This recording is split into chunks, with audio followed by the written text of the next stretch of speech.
Hey, welcome everybody to Spirituality Adventures. We're glad you're tuning into this episode.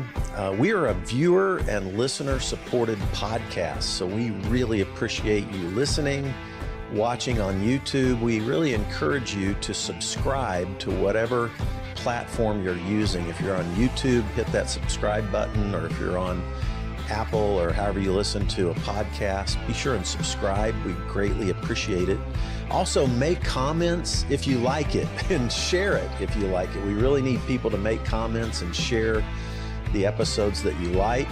And then also, if you're not already a supporter, we really would encourage you to go to spiritualityadventures.com and you can pick a tier, and we have bonus content for every type of giver. This is a nonprofit, so they're tax-deductible donations, but we do provide bonus content for those who are supporters. So be a part of the team, help support Spirituality Adventures, and we're so glad you're tuning into this episode. Welcome, everybody, to Spirituality Adventures. Thanks for tuning in to Spirituality Adventures, and thanks for tuning into this episode in particular. I've got Dr. Shaleen Kendrick, who is a recent graduate of Northwind, do you call it seminary?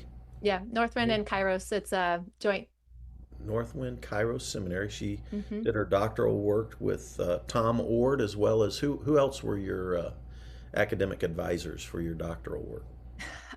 For specifically, I did the Oxford style. So when it comes to open and relational theology, Tom is the expert there. So I got to study alongside him, which is amazing. But on my defense committee, I got to have Dr. Ilia Delio read. Ooh. And yeah, I mean, she's badass. It's funny, I'm even talking about her because she was just on Jonathan and Tori's Substack. Yeah. And my friend Jill, she's like, Dr. Delio is brilliant. I mean, she is truly one of the most brilliant minds alive today. If you are not familiar with her work, please look it up. And Can you help me get her on my podcast? I mean, I don't know that I have that kind of clout with her. I was one of the few to get her on my defense committee, There you go. which was really fast, especially because my dissertation was 400 pages. So the fact that she was willing to spend her time and truly engage the work, and she asked some really hard-hitting questions that made the work better. But I needed her because she is one of the few, she does neuropharmacology before she was a theologian. And so she's one of the few who fuses evolutionary science and specifically neuroscience with theology in a way that is it's the core of my work. So it was very important to have her as part of that defense committee. Very cool. Very cool. Yeah. Well, I'll reach out to her. Yeah. I can usually get people on my podcast. So anyway. You can. You're super famous and very likable. Yeah, no, not really. But anyway. So, so Shaleen, I think I met you the first time 2 years ago at WortCon, maybe. Yes. Were you there 2 years ago? Mm-hmm. Okay. And then this past time, got to connect a little bit more. And you did a talk at WortCon, which this is open relational conference that Tom Ord has put on now for several years. Mm-hmm. It's in Grand Targhee Resort in Wyoming, outside of Jackson, Wyoming. And right at the top of Grand Targhee Resort is Fred's Mountain. Yes. So, I felt right at home the first time I went there because I climbed up the mountain not realizing it was Fred's Mountain, and then found out I got to the top of my own mountain. And I was like, holy crap. That's This is amazing. cool. Anyway, but yeah, and you did a talk there that I want us to visit and dialogue over. Okay, I would love to. But just for people, I downloaded or I printed off. So you have a dissertation. What's your dissertation called? My dissertation is called Neuro-Relational Spirituality, and it specifically talks about salvation as wholeness making, as opposed to escaping Earth. But what it more specifically, or escaping hell, even. Yeah, or escaping hell. Yeah, you're right. Yeah, I'm kind of over the Dante's Inferno doctrine of hell. Although sometimes I miss it because when I get really pissed at people, I really do miss sending them to hell in my mind. You wish they were in that seventh level of, yeah. I know, seventh level, that's true. So it explores, to me, what was most important is that our human experience and our theological inquiry, the way we think about God, experience the divine, I had a really, if we can talk about this at some point, but we'll keep going with your questions. But my whole world changed when my brain changed. So I was doing neural relational integration without knowing it, and I actually think a lot of us do it without the language, the science, and even without the conscious knowledge that we're doing it. And when my brain structure changed, theologically, friends, you might know that as becoming a new creation. Who knew it happens on neurobiological levels repeatedly, not just one time? And so for me, that was really important to create a cohesive body of work that would allow, or a coherent body of work that would allow people to have their updated neuroscience reconciled with human experience, reconciled with theological ways of thinking about God. And so, because a lot of times those are at odds with each other. And so it was very important to me that they all informed each other and came together in an integrative flow. So that's what the dissertation's about. All right. So this paper is like a very short summary. Mm-hmm. It kind of contains some of the talk you did at the conference I was at just a few weeks ago, and you trademarked this model, neuro-relational integration model. Mm-hmm. Okay. So if you ever see that, that is Dr. Shaleen Kendrick, and Mm-hmm. it's beautiful. So let's first kind of do a little overview of the the model. Like, first of all, I love the fact that you said salvation is wholeness making, and that it's a Mm-hmm. lifelong process, always going on. Mm-hmm. Um, but give us a little bit about the NRI model and how it relates to. You talked about the three different centers: mind, body, spirit, but Mm-hmm. in a little bit different way Mm-hmm. than what I grew up learning mind, body, spirit was, right? Yes, this is Yeah. true. So one of the things I like about what Jesus does, you might have noticed this, that he'll often say, "You've heard it said, but I say unto you," and it's actually brilliant neuroscience. It's how we actually learn is through memory and then connecting memory to new experiences. So the model, um, essentially, we have three brains or three neural systems. Who knew? We have, because most of us think of the brain, we think of the head brain, right? That's where thinking, analytics, language, all that decision making comes. But what I discovered about 10 years ago or more, 15, is that we also have a second brain. It's called the gut brain. And there is about 168 million neurons around the gut brain, specifically the gut brain axis. And so we have 86 billion neurons in our head with our actual head brain, about 168 million within the gut brain axis. And so it functions as its own neural center of intelligence, and it collects information and it informs how we live, but often below the level of consciousness. So think of gut instincts. It's actually much more like a gut brain is your gut instincts, is maybe a quick way to say that. And then, surprise, Heart Math Institute and quite a few other different neuroscience peer-reviewed articles and tons of new research is out that we actually have a heart brain. So the cardiac neural system has about 40 million neurons around it as well. And so we have a head brain, a gut brain, and a heart brain. We have three distinct neural centers that are always informing and shaping each other. They're in a symbiotic relationship with each other, with other humans, and with the environment.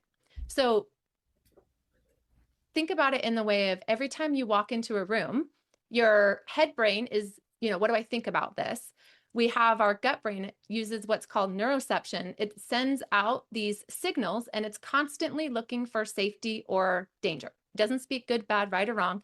It's just going, am I safe or am I in danger? Your survival instincts. But then it goes through all types of somatic wisdom, which we'll talk about later. And then the heart brain, that's our seat of relational attunement.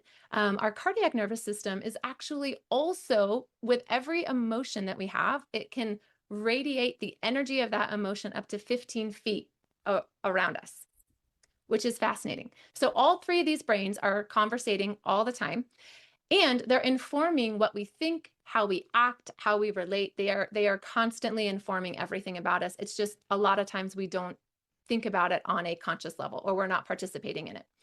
So neuro-relational integration, it's a neural systems model, and it does two things. It helps us realize from a scientific neurobiological relational standpoint, oh, we have these 3 actual neural centers of wisdom that we can tap into at any point in time and ought to tap into. And we can navigate the world with 3 brains rather than just one. And I'm going to talk later about what that means in terms of human evolution. The second thing that the model does is it's a conceptual model. So it works as a Venn diagram, helping people conceptually understand, oh, okay, so I'm thinking this in my head brain, I'm intuiting this from my gut brain, and I'm really feeling or I'm emoting or I'm relating in this way from my heart brain. So I help people understand how to put those together. And that's what we call neuro-relational integration. Get it? Neurobiological relational integration.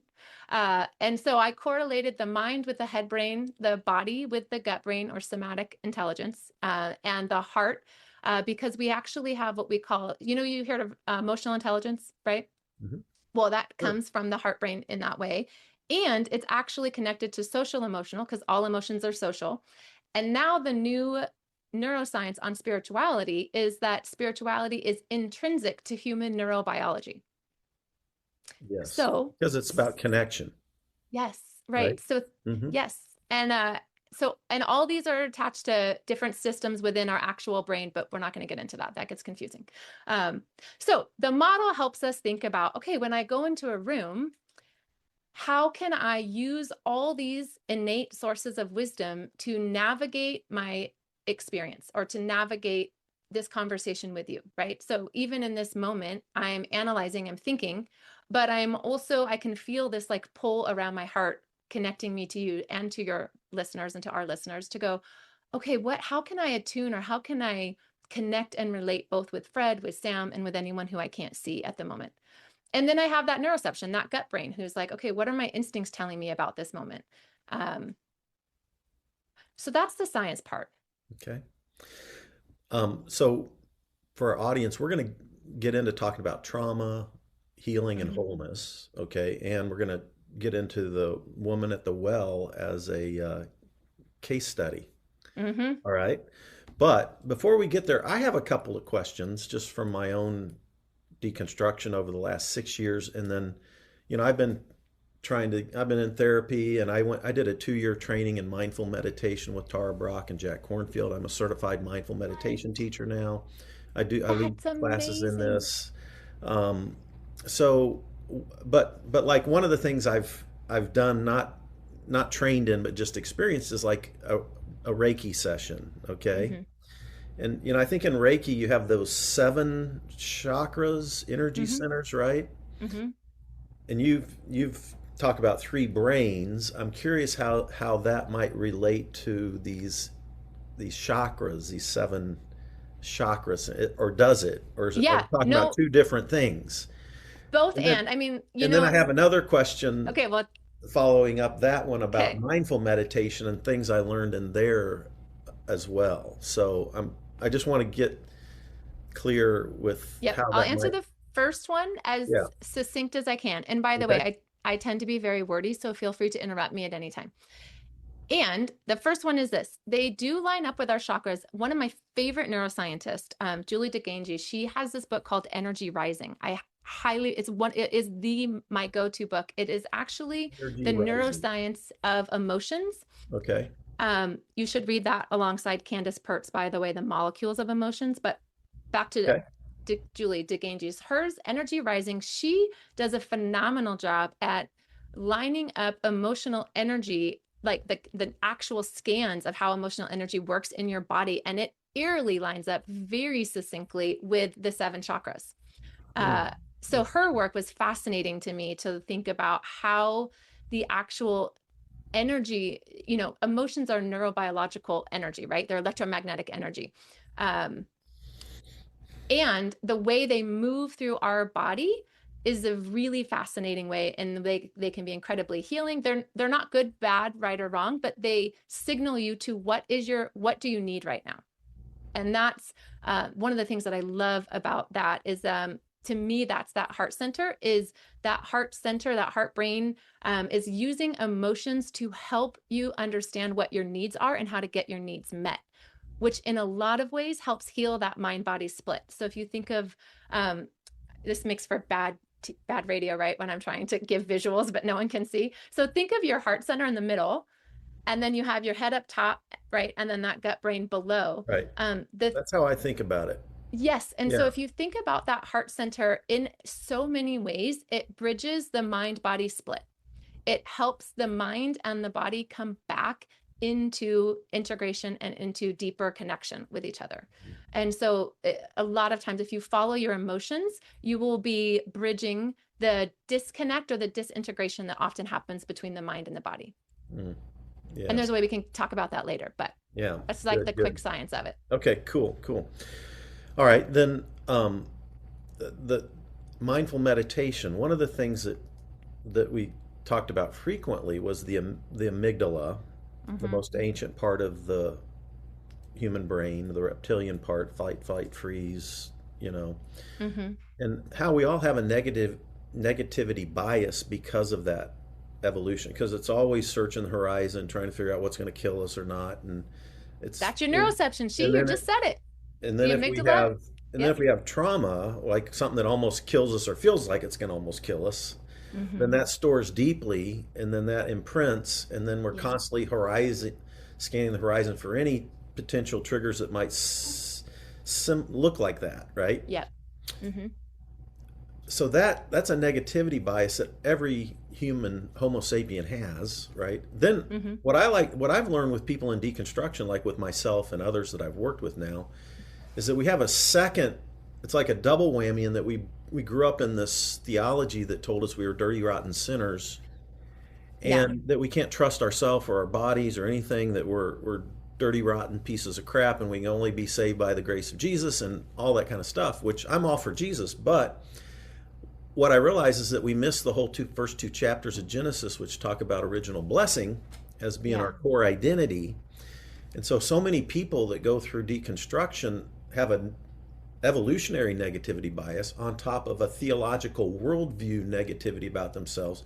Yeah. And so it creates these people who have an inner critic that just beats the shit out of themselves all day long, almost every day of their life. And Catholics and Southern Baptists have the worst inner critic, it seems like to me, because their Yeah. theologies are so built upon original sin rather than original blessing. Now, I'm jumping into some deep theology, but in mindful meditation, Mm-hmm. part of helping people heal from religious trauma is learning how to work with our inner critic and that negativity bias in a way that's open, curious, Mm-hmm. compassionate, kind, non-judgmental toward ourselves Mm-hmm. as well as other people and all creation. So Yeah. I was curious, as you got into this, I was all of a sudden hearing your language, trying that to integrate that with stuff that I'd learned in mindful meditation, because Mm-hmm. mindfulness starts with your body and breath and trying to get back into your body, Mm-hmm. mindfulness of thought, then mindfulness of feeling, and then mindfulness of interrelational connectedness. And that's kind of the four overviews of mindful meditation from the Vipassana Buddhist tradition, taught Mm-hmm. by Jack and Tara. Anyway, so Yeah. all of that to say, as I was listening to your stuff, I was trying to, integrate that with things that I've been learning in the mindful meditation world. So I'm It curious if you have a short comment on that. Then we'll jump into the rest of your. Yeah, well, the short comment on that is that mindfulness will change your life. Mindfulness meditation, it is neuro-relational integration. It engages every part of you, and it does actually restructure your brain, which is really fascinating. Which is also why you'll notice, I don't, everyone grew up different. Um, we all grew up in different ways. From the Christian tradition that I grew up in, specifically evangelicalism, specifically white evangelicalism, grew up believing that yoga, mindfulness was in a lot of ways of the devil. And it wasn't until I figured out the neurobiology of it, I go, oh, the second you get into your body, you become less able to control. And so the second you start embodiment and mindfulness, it becomes harder and harder for authoritarian systems to control those who are in the process of wholeness making. And the reason is your power is directly connected to your felt sense of wholeness. And that's true neuroscience. Like go read Energy Rising. She does a phenomenal job of talking about how your emotional power is directly related to your felt sense of wholeness. Mm. And what's fascinating about that word wholeness, the ancient word that we theologians use is sozo, right? When we talk about the doctrine of salvation, it changed over time. So the word sozo, it means to be and to become made whole. It literally is wholeness making. It's the verb. Yeah. Salvation Over the is course of a lifetime, past, present, future, over the right? course of a Mhm. lifetime, Yeah. right? And so when you start to understand the incredible amount of neurobiological relational both healing, growth, and evolution comes from wholeness making, right? It comes from integrative processes. The outflow of integrative processes is coherent flow, right? That means wholeness making. And so when you have people starting to integrate specifically their neurobiological relational functions, they be and become made whole. And that's that felt sense of wholeness, if only for a moment. And that's the beautiful thing about being dynamic. We're living systems, we're not static. So if you were to be in a state of wholeness, you would be dead. Because to be human is to be in motion and to be dynamic. So you're constantly changing, constantly moving. And that's that beautiful. I think that the historical Jesus was a neuro-relational Jesus. And I think everything that he was doing, we can now explain through modern day neuroscience, which is fascinating, which we'll get to at the Woman at the Well. But wholeness making, it's that experience of at one ment, right? And it didn't get changed into atonement until centuries later, and then it got linked to punishment. But at -one -ment, it means that cosmic sense of wholeness between within yourself, with the divine, with the earth, and with the cosmos, right? And it can happen if only for a second, and then you're back in the integrative process once again. Mm. And it really does actually save you. Who knew? Yeah. So what are we being saved from? And I really want to dig into trauma here. Mm-hmm. How does religious trauma in all of its form fragment ourselves? Well, I think it's interesting that you started with saved from, right? Yeah, what do we save from, and how does that relate to trauma? Mm-hmm.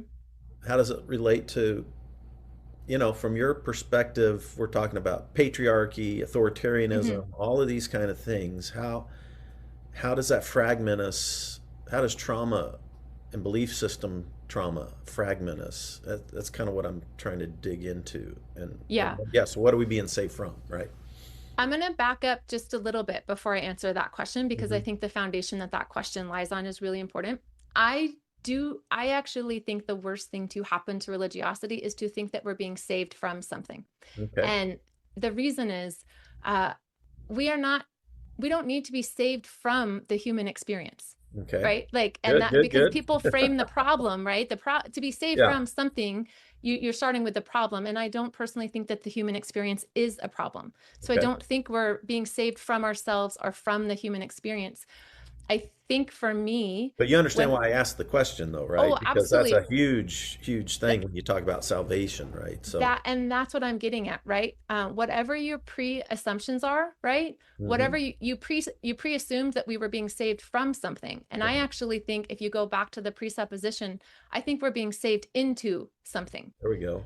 And that's a very totally different way of seeing salvation. And I do think, to me, when I look through the lens of neuro-relational biology and I look at the historical teachings of Jesus, and many other spiritual teachers, by the way, you notice that the people who are the mystics are never trying to be saved from something. They are much more focused on being saved into unity, being saved into wholeness.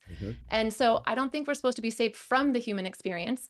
Okay. I think we're supposed to be made whole in and through the human experience, which gets to your question of trauma, right? Yeah, and I like that. I like that, by the way. Yeah, thank you.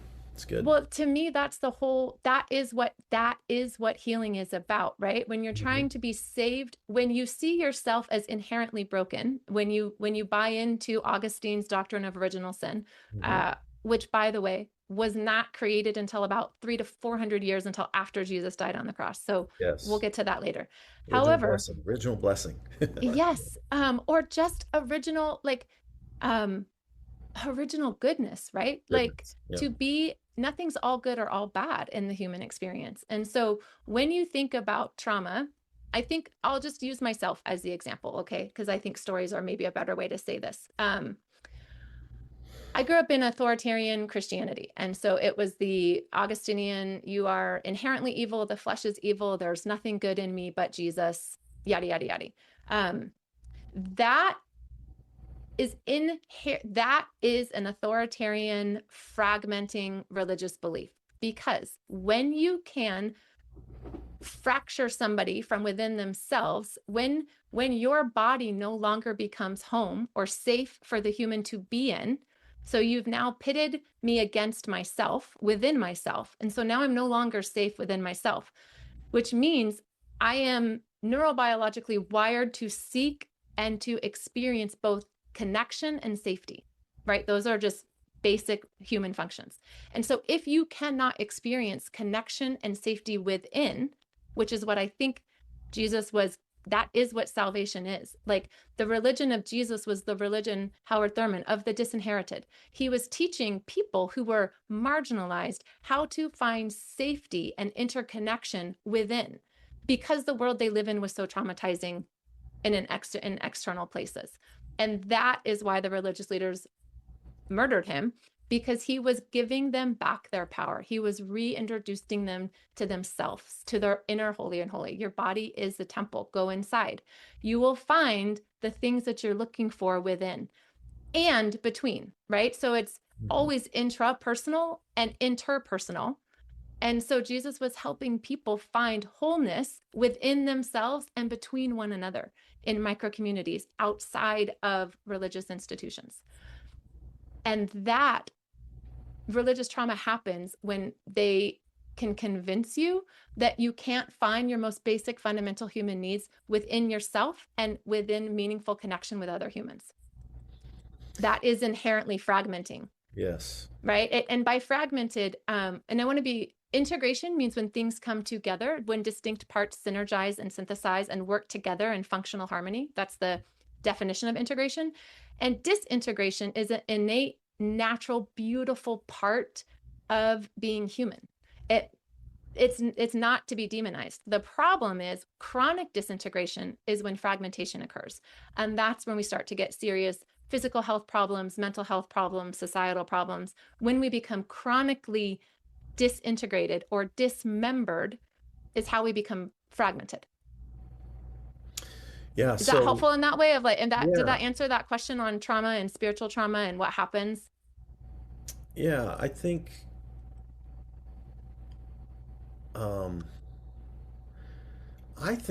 most people have grown up in fundamentalism are fractured from their own selves if they've adopted some of the worldviews. Which was me, for the record. Yeah. Like, and the reason I'm so passionate about this, Fred, is because the incredible amount of cellular and relational harm that happens when our self-identity is shame is astounding. Yeah. Like, now that we have all this incredible amount of research on shame and what it does to our telomeres, like the actual little, I don't know how to describe them in this way to make it. Okay. So your biological age, there's this thing on the end of your cells called telomeres. Okay. Yep. And they shorten based on your experiences, right? And so this is why we have specifically marginalized places have significant more health problems in ways because of the way that authoritarianism and systems of dominance act on the body is incredibly damaging. So now that we know that it is incredibly damaging to have a fractured sense of self and to experience shame chronically, we can now, as theologians, we can take that scientific research and we can look at our doctrines like original sin, and we can now say, this doctrine is causing neurobiological relational harm on cellular to relational to societal levels. Yeah. This is not good news. Right. This is not good news at all. In fact, this is really bad news. And And then, so doctrines like that and penal substitution atonement, the idea of Jesus dying on the cross for your sins, because you are separated from God, which we now know the neuroscience that's not possible to ever be separated from the divine since right. it's innate to human neurobiology. But Yep. that aside, when you pair shame, which is the doctrine of original sin, and you marry it to penal substitution atonement, which came up with Anselm, like in the 11th century or something. So now you have shame and fear doctrines Mm-hmm. that are chronically fragmenting any and every believer Mm-hmm. because your self-identity is one of shame. Yes. And that's And that's the inner you're critic I'm talking about, where you just beat the crap out of yourself all day long. You'd never be it, that mean to somebody else, but you're that mean to yourself all day long, right? and that's not just an inner critic. That is the neurobiology of Yeah. shame. Right. It is damaging. I mean, Yes. I have a strange amount of data and research on the neurobiological relational negative impact of shame. Yeah. And what it does to the body and relationships is horrifying. And Augustine marries that to sexual stuff. So I was taught every Right? sexual thought I ever had was sin. Yeah. Augustine, okay, here's how the And doctrine of original and sin got started. and then let me and then if you put it into the hierarchical system, like if you read Jesus and John Wayne, which I highly recommend everybody do, Great book. basically it was my journey through evangelicalism, which puts a white dude at the top of the hierarchical pyramid. This is God's umbrella of hierarchical protection, and you got to get under that authority, which is always usually a corrupt white dude. You got to get under that authority to have God's blessing. If you step out from under the umbrella, then and it's a theology that fragments you from yourself and damages people, Yes. as you're talking about at a neurological level. It's bad theology through and And through. it's bad news. It's bad news. Unless, of course, you're the corrupt white dude at the top, in Yeah, which then you're case, that dude. Then you're but okay. even for Anyway, them, like, but it's even bad. I was a it's bad for megachurch pastor, everyone. and I was fragmented by it Of myself course. because I Of bought course. into it as a teenager, right? So Same. I also bought into it, and I can't even begin to tell you how much work it takes to rewire those neural pathways. whew, The amount of damage that a shame identity causes is catastrophic. I'm still in process, big time. Hmm. Seriously, myself, and I'm a white Yes. dude. I And It's that crazy, right? so back to So your think point, about all the right? other people, like women and marginalized and all. It's like it's 10 times worse. It's even bad for me. It's bad for everyone. I'm a And white this, dude. It's bad for me. where all of a sudden wholeness making at Uh, one minute, being at one, um, that feels holy. That feels like good news. One of my favorite theologians, Abraham Heschel, he's a early 20th century rabbi.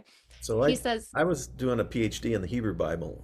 you Abraham did? Joshua Heschel was Abraham, the person who he's took the me go-to, into process theology. right? Okay, so Yeah, you may know this already. You know, he talks about that faith is the journey of remembrance. Do you know this? Did you read I, that from I've, him? I've read that. Yeah, And he says this, the opposite of remember is not forget. It's dismembered, mm, disintegrated, chronically mm, fragmented. So the mm, opposite to remember yourself is not because you have forgotten yourself, but because along the crucible of life, we become dismembered. And mm. so the journey of faith is to remember, it's a wholeness making process to become at one within ourselves, with the divine, and between one another, and then the earth and with the cosmos. And so that is when you're being saved into wholeness, Mm. rather from yourself or from an evil God, Jonathan Edwards' God that wants to burn you over a stake of fire. Yeah, Um, you only think you're being saved from something if you have authoritarian God images. yeah, yeah, yeah, yeah. Whew. All right. Mm-hmm. So, with our remaining time, we Tell got me, where do you want to go? 25 minutes. I want to dig into the woman at the well as a case study, And then I want you to close us out with some practices, practical practices that help us with this neuro-relational integration, like to help me be more whole, Shaleen. All right. Yeah, you and me both, Please, friend. please help me be more whole. All right. Yeah. Anyway, Um, I need it. well, Okay. here's what I love. In flow, so in integrative flow, we evolve. In fragmentation, we react. And we are living systems, and living systems are meant to transform. And for me specifically, that word transform can be so very abstract, right? Like, what does it actually mean? For me, transform, it actually, I mean, the etymology of it means to go beyond the current form, is what it literally means. And that for me means growth, which is first order change, and adaptive evolution, which is second order change. That's when the system itself becomes fundamentally different in relationship to the other things around it. And so when I think about a salvation as wholeness making, and I go to the woman at the well, and I think the thing that was so fascinating, again, I'm going to use the teaching tool. You've heard it said, and now I say unto you. I grew up being taught that the woman of the well was a whore, basically. She's a shamed, broken sinner. She was at the well at noon at the hottest, highest time. The sun was the highest because she was shamed from all the other women. And she was sexually immoral. And Jesus came to the well and was confronting her sexual immorality, right? The idea that she had 5 husbands and the current husband you're living with now is not your husband. And it was always a story of repentance, right? It was this woman seeing herself as a broken, dirty sinner. And then she came in to believe that Jesus is, going to save me from myself, from my inherently rotten, evil flesh. And then he offered her a drink at the well. He said, he goes, will you give me something to drink? And she's like, well, you have no bucket. And he's like, well, and then the next thing that he said, what was really fascinating, he offers her living water, right? And I'm like quickly summarizing the story for maybe friends and listeners who haven't heard it before. Okay, a couple things.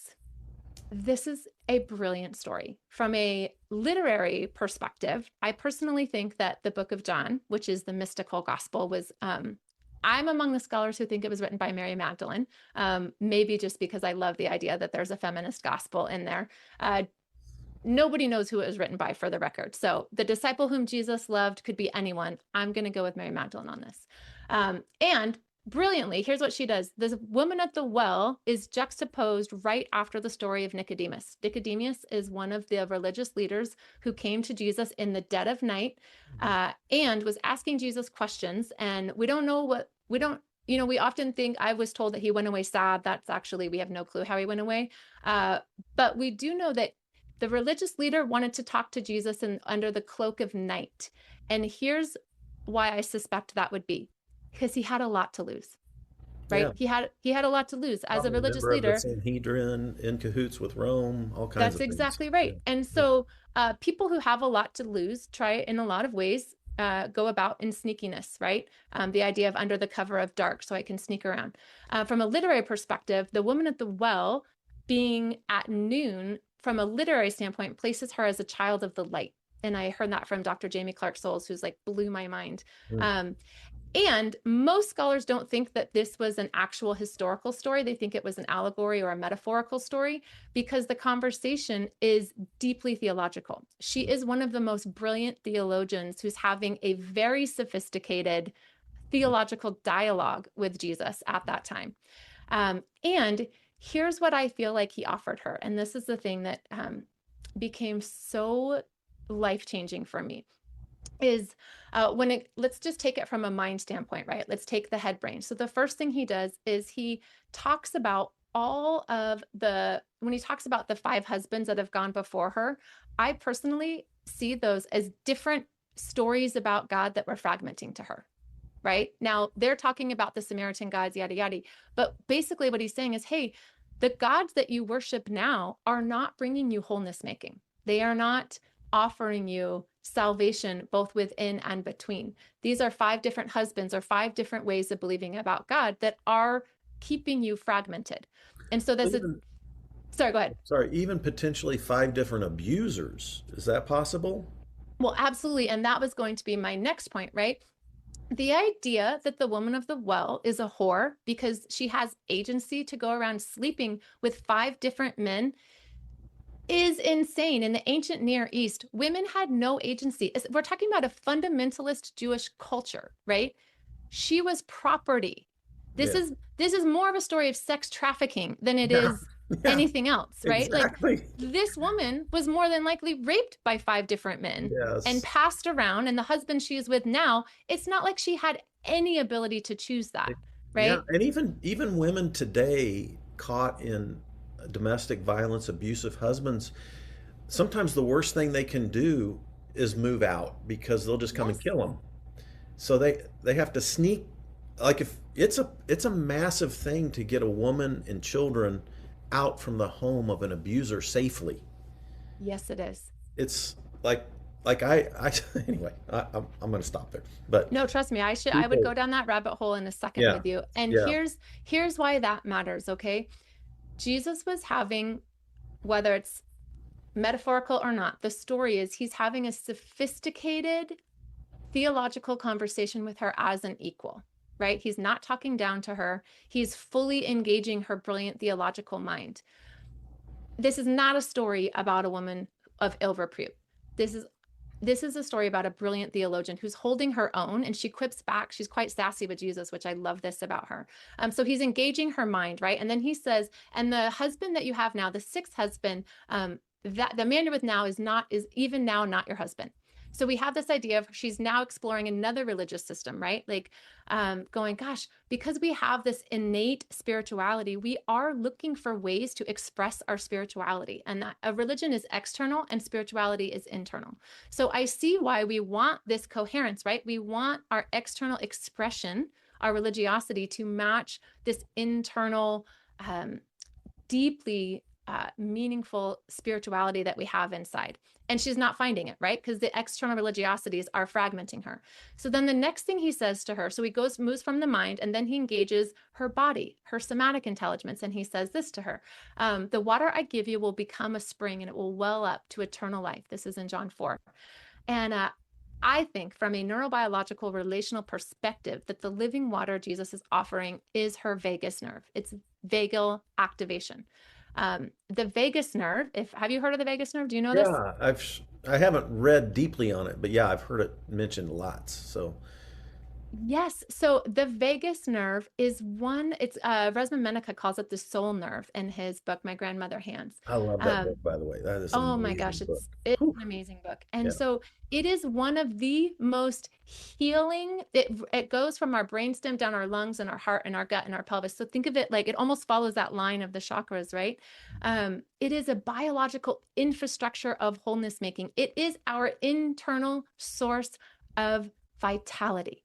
It so Jesus is saying to her, I have this living water that will well up inside of you, that you have within your beautiful body the ability to tap into both healing and vitality via vis-a-vis the soul nerve, right? And that it's bidirectional superhighway. It is the more we can increase our vagal tone, ready, the higher vagal tone that we have an increased mood regulation, increased heart health, increased better digestion, and increased immunity.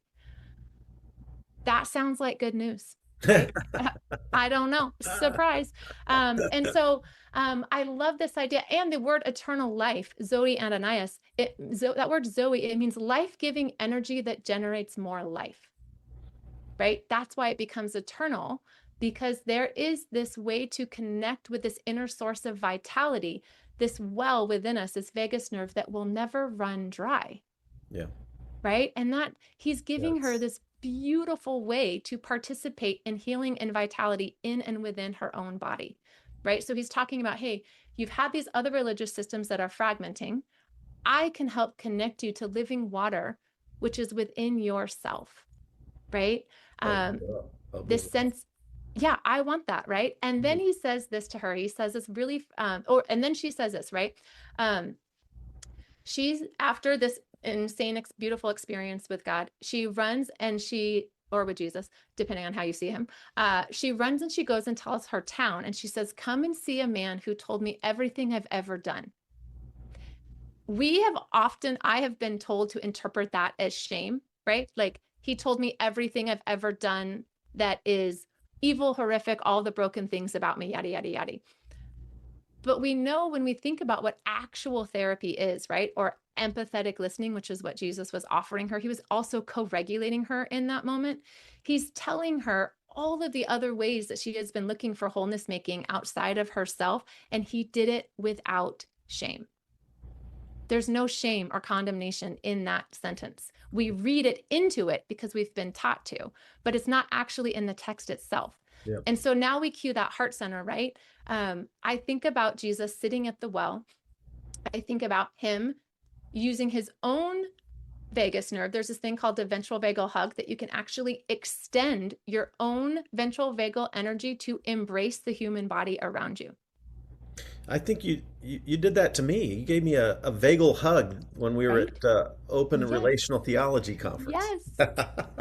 And that, like, think about how healing that is, right? Like, to think about how we are able to co-regulate each other and to give each other ventral vagal hugs. And so when your body is not able to regulate itself, that's when other human bodies come and co-regulate alongside of you. So when your body is not able to do what your body has been designed to do, other human bodies come around you and help you function, right? That's interconnection. That's what a living system does. And so when you connect that then to the cardiac or to the spirit center, right, that place of relational attunement, and you think about with every beat of Jesus's heart, whatever emotion he was feeling, that energy of that was extending from his body and touching her body, right? So he was healing her with the energy and emotions of his heartbeat. He was healing her with this ventral vagal energy. He was pointing her back to wholeness making in and within herself, right? So she finds this beautiful sense of integrative wholeness making, this sense of at-one-ment within herself, and then with this stranger at the well. And then she immediately goes back and brings her whole community into it. And that is integration in action, right? That is this deeply relationally attuned woman who is embodied and who is looking for a religious system that isn't going to fragment what's happening inside. And that is what I think she found with Jesus at the well that day. Wow. And you'll That's notice so in the story, cool. she never becomes a Christian. Surprise. Well, none of Jesus' followers ever became a Christian. Jesus isn't a Christian. He's He not. is a Jewish man I know. practicing the religion of Yes. neurobiological relational integration. I Yeah. love Howard Thurman says this. He always says the religion of Jesus. Yeah. Yeah. That's very different than the religion about Jesus. Yeah. The religion created after Jesus, even you could say it Yeah, the that way. religion, you look, Anyway. Christianity, the teachings of Jesus unfortunately married the empire with Augustine and Constantine in the 4th century and have never gotten divorced. So we Yeah, but have, there are trends even that's, before that. Like the suppression of women was an oh, early yes. trend, which I don't think existed with Jesus or even probably with Paul. I don't think the pastoral. Anyway, I'm going to get off No, the part. I'm with you. But anyway, so yeah, I love that. It's so beautiful. Me Man, too.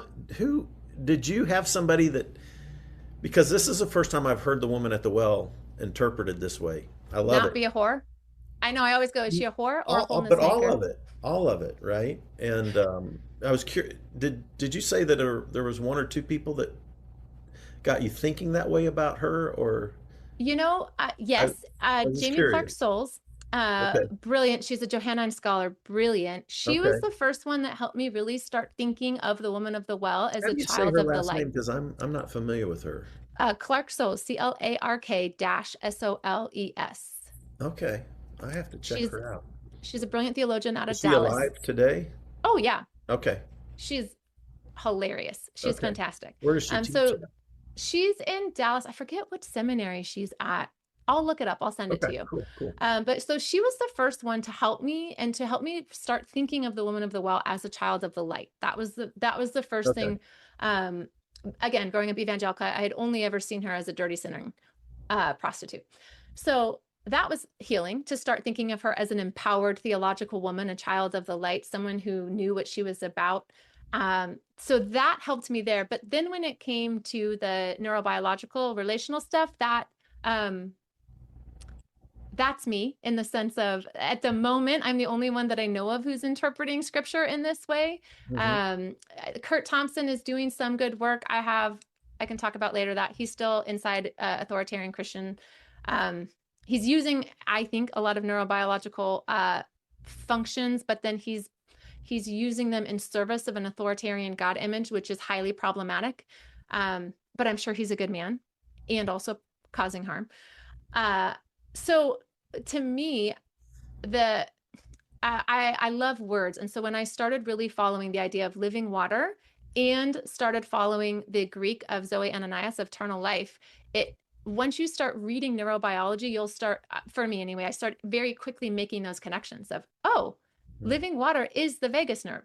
Once you understand what the vagus nerve is and what it does, it would make sense of why he would use that word. I can give you water that you'll never thirst again. Well, why? Because it's a neurobiological well of vitality located inside of you. Effervescent. Let's do that. Well, inside of you. Yeah, yeah, yeah. Yeah, Zoe, I've always said, hey, sometimes for some people, eternal life would be a horrible thought, because Oh the my God, I will experience know is there is so no God. destructive, right? Yes, You know? So, why do people want to live forever? I don't yeah, understand. yeah. It's about And quality of life. I say it's about the quality of the experience of life versus some kind of length to it, you know? right, back to not trying to be saved from life, right? Or not but trying to be saved from the human experience, but into the human experience. Mhm. How do I navigate this human experience?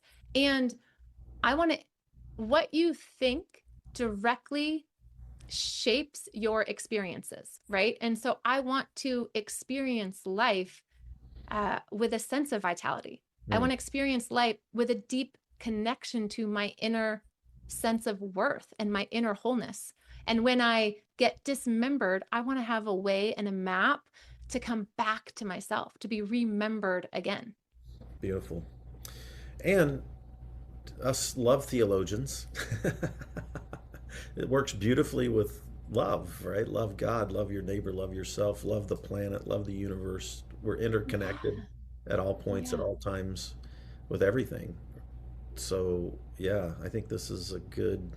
I love it, Shaleen. Great job on what you're doing. I love it. Thank you. Love it. I hope, So, I'm still like, I'm still fresh out of the doctoral program, and I've turned into a bit of a recluse, spending 7 years in my office studying neuroscience. So my question would be, uh, do you feel like, is it making sense to you? Am I using language that is too technical?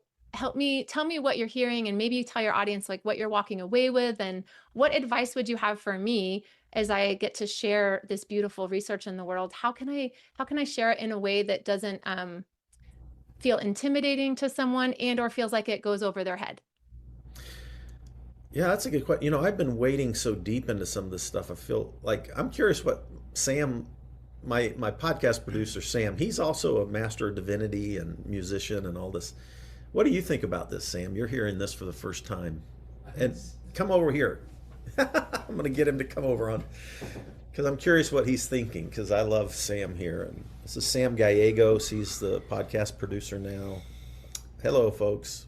Yeah, I mean, I think I've been thinking a lot about the question of evil and like how does this relate to like you know what is actually wrong, like what is the problem and what is the solution, I guess, because like if you're not going to base your theology on penal substitutionary atonement and you're going to talk about salvation as a path towards wholeness and transformation as that, practically what is the problem and what is the solution, I guess, to simplify something that's very deep and very Mhm. talked about for an hour. You know what I mean? I guess that would be my question. So what's the problem and what's the solution? And maybe that's just a wrong way of even looking at it. Maybe that's based on presuppositions that are faulty. I don't know. So that'd be my simplify question for the audience. No, I think that's beautiful. I think we've been Good. taught, Thank or you. I've been taught, that the being human is a problem. Being human is not a problem. And it is hard to be human at the same time. And so I think the problem, if we're going to simplify it, Sam, I appreciate that. The problem is chronic disintegration within human bodies and between human bodies. And when we become chronically disintegrated, I call that fragmented. Which is what trauma does to us. It's what trauma does. It's Yeah. what life does, right? Well, Like, life does it. listen, it Yeah. is hard to be human. Yes. Life is hard. I don't care what century you live in. It is incredibly hard. And it's incredibly hard, especially right now. And when we think of people as more like plants and less like machines, living systems and salvation as wholeness making, and the religion of Jesus as a religion of neurobiological relational integration sounds like really good news. And it's really good news because let me think of like a quick neuroscience, mindfulness meditation, right? Back to your trauma, okay? Once you start to let go of authoritarian God images, it actually reduces the amount of neural activity that's lighting up your amygdala, which is your fight flight. So authoritarian God images, here's another way to say it. They are priming our brain for violence, just the straight neuroscience of it. So interestingly, when you're meditating, Fred, and when you're participating in mindfulness, and when you're specifically meditating on a benevolent, mystical, divine, higher power, whatever you want to call it, we now know because of the neuroscience of neurotheology that it's activating neural activity to the anterior cingulate cortex, which is the heart of your brain, is what they call it. And it actually expands the human ability for social empathy, attunement, and compassionate action. Right? That sounds like really good news.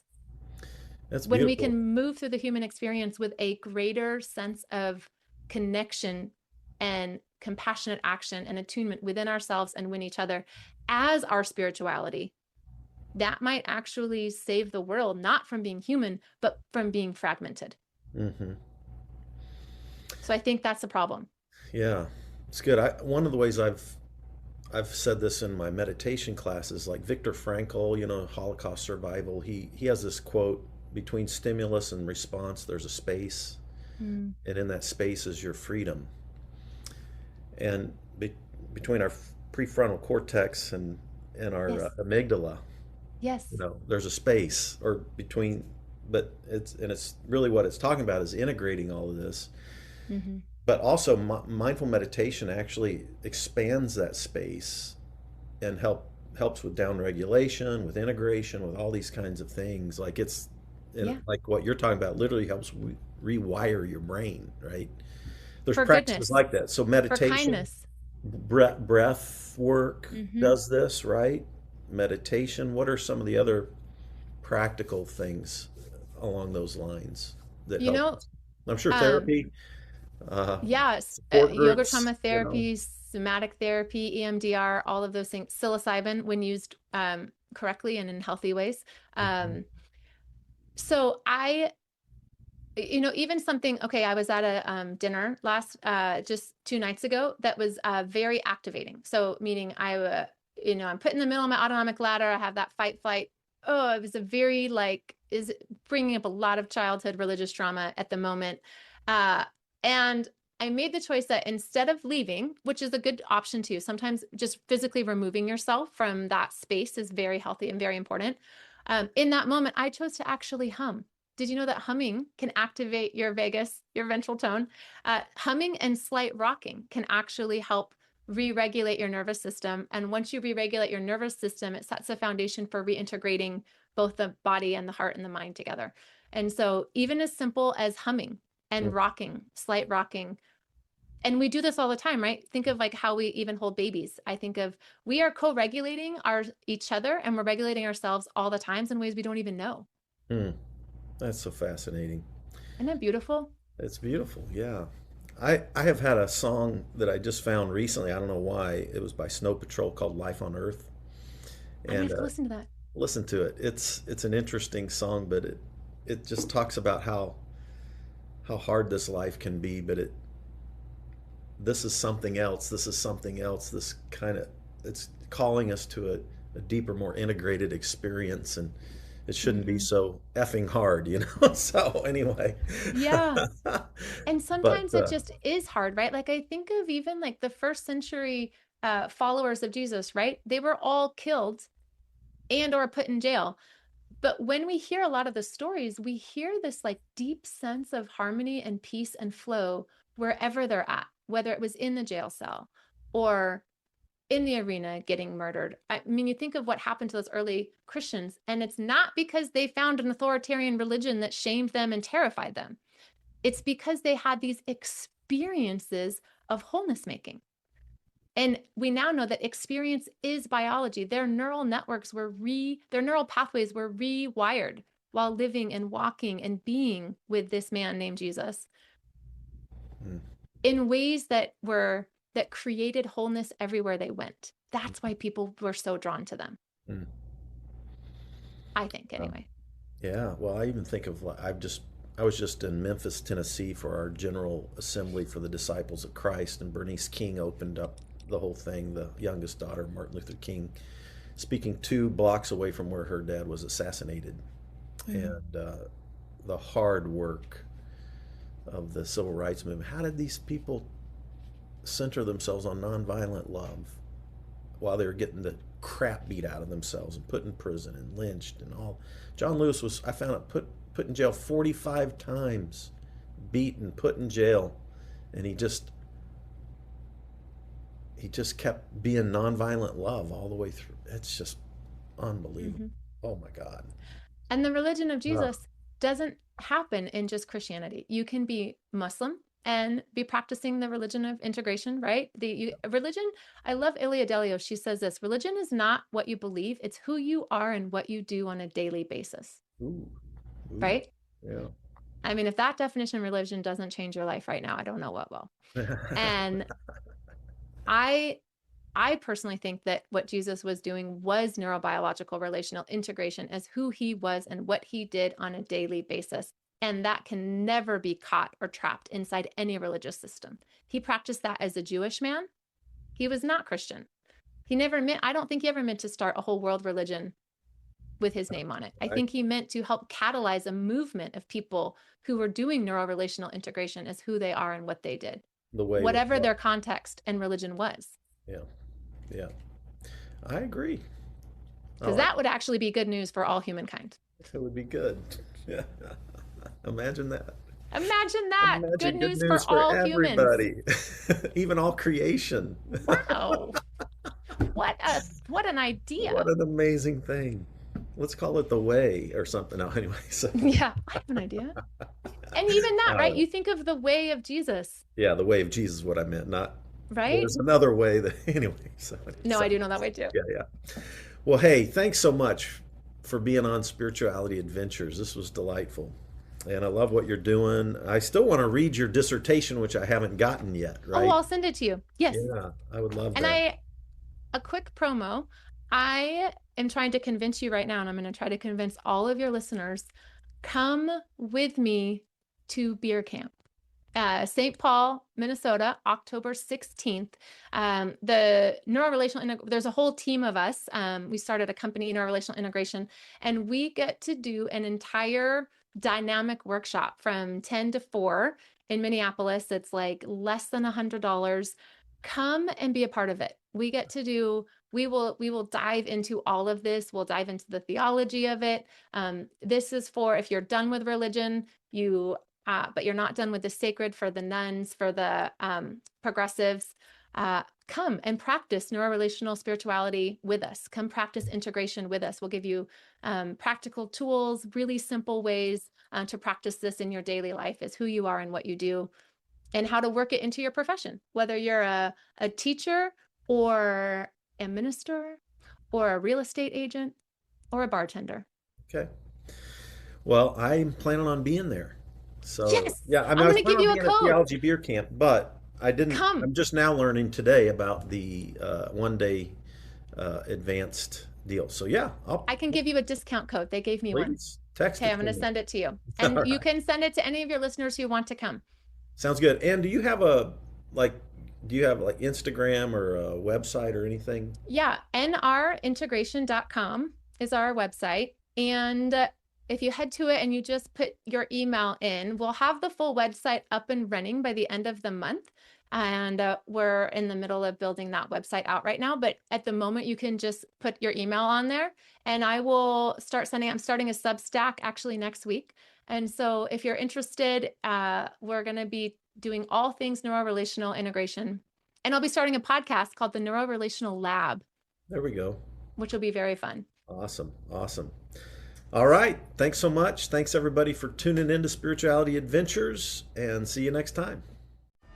Hey, you made it to the end. Thanks for listening all the way through on this episode. By the way, if you're not already a supporter, go to spiritualityadventures.com, sign up for one of our monthly supports, and you will receive our bonus content. You'll receive lots of interesting information about our guests. Many of our musicians will do special bonus songs and record a song. So I want to encourage you to do that. Thanks for listening. Thanks for watching.